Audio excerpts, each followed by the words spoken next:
The next subassembly that we will look at is the XY axis rollers. We'll open up our bag of parts. These subassemblies are actually what moves the X and Y axes around on the angled gantry of the printer.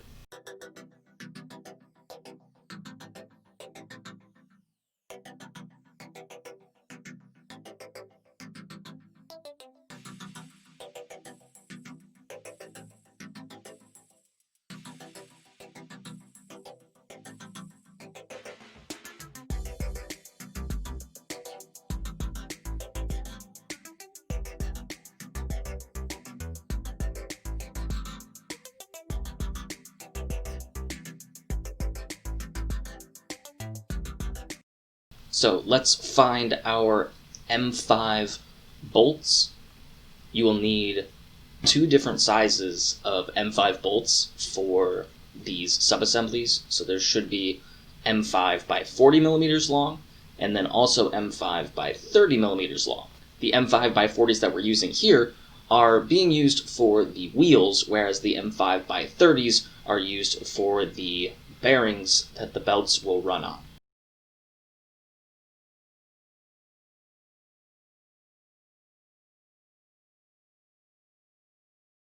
And we have plenty of spacers.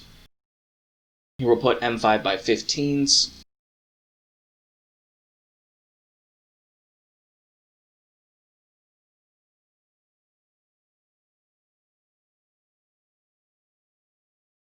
And here I realized that I screwed up.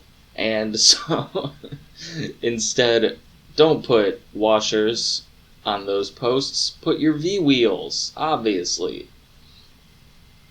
And then we can follow up with 5mm M5 spacers and then top those off with lock nuts.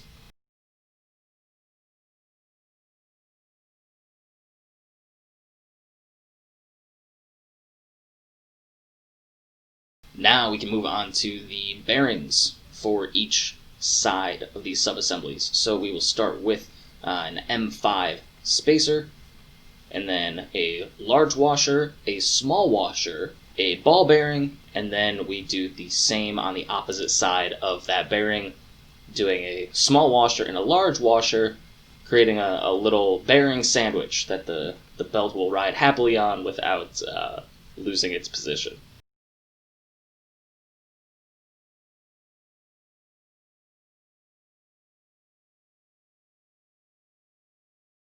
And top that off with another 5mm long spacer and top those off with lock nuts.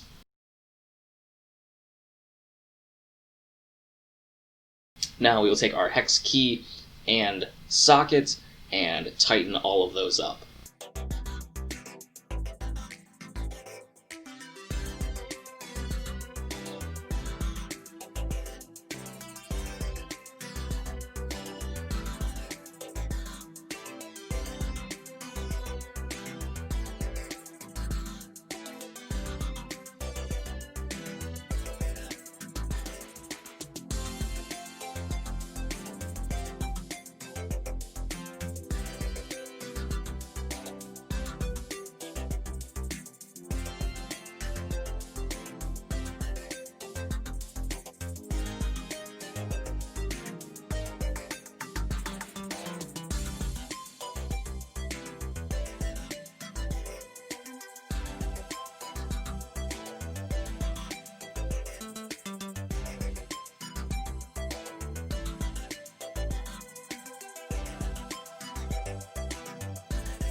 Next, we can take our M5 by 8mm long bolts, and all we're going to do here is prep them for some future steps of the assembly by getting the T-slot nuts on there. They don't have to be super tight by any means, just prepping it for later. And here's what one side of the XY roller subassembly should look like. Repeat these steps for all the rest of the parts in your subassembly kit, and you'll be good to go on to the next step.